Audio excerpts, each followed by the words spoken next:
ഇതാ ഞാൻ വരുന്നു, പുസ്തകച്ചുരുളിൽ എന്നെക്കുറിച്ച് എഴുതിയിരിക്കുന്നു. ദൈവമേ, നിൻ്റെ ഇഷ്ടം ചെയ്യുവാൻ ഞാൻ പ്രിയപ്പെടുന്നു. നിൻ്റെ ന്യായപ്രമാണം എൻ്റെ ഉള്ളിൽ ഇരിക്കുന്നു. ദൈവത്തിൻ്റെ മാറ്റമില്ലാത്ത വചനം ശ്രദ്ധിക്കുന്ന പ്രിയപ്പെട്ടവരെ, നിൻ്റെ ന്യായപ്രമാണം എൻ്റെ ഉള്ളിൽ ഇരിക്കുന്നു. ദൈവവചനം നിങ്ങളുടെ അകത്ത് ഉണ്ടെങ്കിൽ നിങ്ങൾക്ക് ദൈവത്തിൻ്റെ ഇഷ്ടം തിരിച്ചറിയാൻ കഴിയും.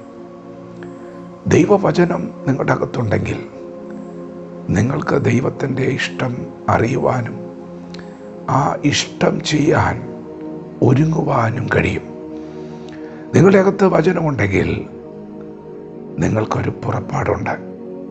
ഇതാ ഞാൻ വരുന്നു, ദൈവമേ, നിൻ്റെ ഇഷ്ടം ചെയ്യുവാൻ ഞാൻ പ്രിയപ്പെടുന്നു. പ്രിയപ്പെട്ടവരെ, വചനം നിങ്ങളെ പുറപ്പെടുവിക്കും. വചനം നിങ്ങളെ പുറപ്പെടുവിക്കും. വചനമകത്തുണ്ടെങ്കിൽ നിങ്ങൾ പുറപ്പെടുക തന്നെ ചെയ്യും. യേശു കർത്താവ് സ്വർഗം വിട്ട് ഈ താണഭൂമിയിലേക്ക് വന്നത് മിഷന് വേണ്ടിയാണ്, ആത്മാക്കളുടെ രക്ഷയ്ക്ക് വേണ്ടിയാണ്. 30-ാമത്തെ വയസ്സിൽ ശുശ്രൂഷ ആരംഭിക്കുമ്പോൾ യേശു കർത്താവ് പുറപ്പെടുകയായിരുന്നു.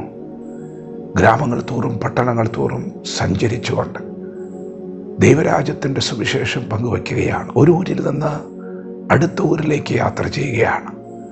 യേശു പുറപ്പെടുകയാണ്. യേശുവിൻ്റെ അകത്ത് വചനമുണ്ട്.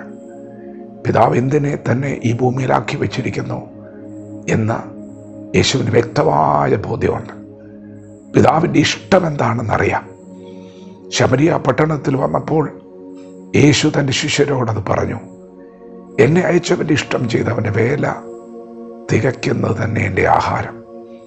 പ്രിയപ്പെട്ടവരെ, നിങ്ങളുടെ അകത്ത് വചനമുണ്ടെങ്കിൽ നിങ്ങൾ അവൻ്റെ ഇഷ്ടം അറിയും. നിങ്ങൾ ഒരുങ്ങും, നിങ്ങൾ പുറപ്പെടും. അതെ, ദൈവം ഇന്ന് പകൽ നമ്മെക്കുറിച്ച് ആഗ്രഹിക്കുന്നത് ദൈവത്തിൻ്റെ ഇഷ്ടം നാം അറിയണമെന്നാണ്. ദൈവത്തിൻ്റെ ഇഷ്ടം അറിയണം, ഇഷ്ടം അറിഞ്ഞ് ഒരുങ്ങണം എന്നാണ്. പുറപ്പെടുവാൻ ഇന്ന് പകൽ ദൈവം ആഹ്വാനം നൽകുകയാണ്. ചെന്നായ്ക്കളുടെ നടുവിൽ ഞാൻ നിങ്ങളെ കുഞ്ഞാടുകളെ പോലെ അയക്കുന്നു.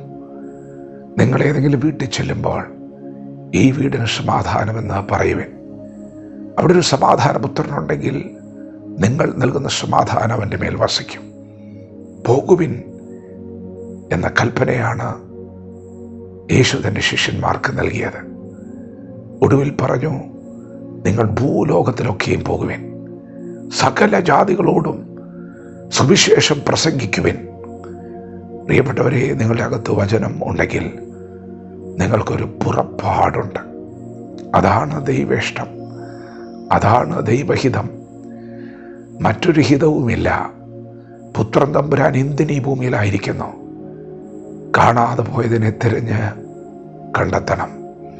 അതിനേക്കാളും വലിയ ഹിതങ്ങളൊന്നുമില്ല.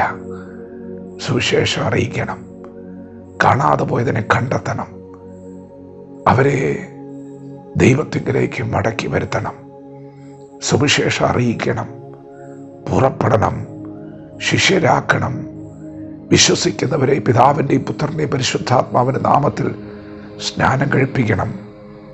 ഇതാണ് ദൈവേഷ്ടം. ബലഹീനരെ താങ്ങണം, ഉൾക്കരുത്തില്ലാത്തവരെ ശക്തിപ്പെടുത്തണം, ക്രമം കെട്ടവരെ ബുദ്ധി ഉപദേശിക്കണം, എല്ലായ്പ്പോഴും നന്മ ചെയ്തുകൊണ്ടിരിക്കണം. ഇതാണ് ദൈവേഷ്ടം. പ്രിയപ്പെട്ടവരെ, ഇഷ്ടം അറിയണം, ഒരുങ്ങണം, പുറപ്പെടണം. വചനം അകത്തുണ്ടെങ്കിൽ നിങ്ങൾക്കൊരു പുറപ്പാടുണ്ട്. വിശ്വാസത്തോടെ വചനത്തോട് പ്രതികരിക്കാം. ദൈവം നമ്മെ ഓരോരുത്തരും ഈ പകൽ അനുഗ്രഹിക്കുമാറാകട്ടെ. ആമേൻ.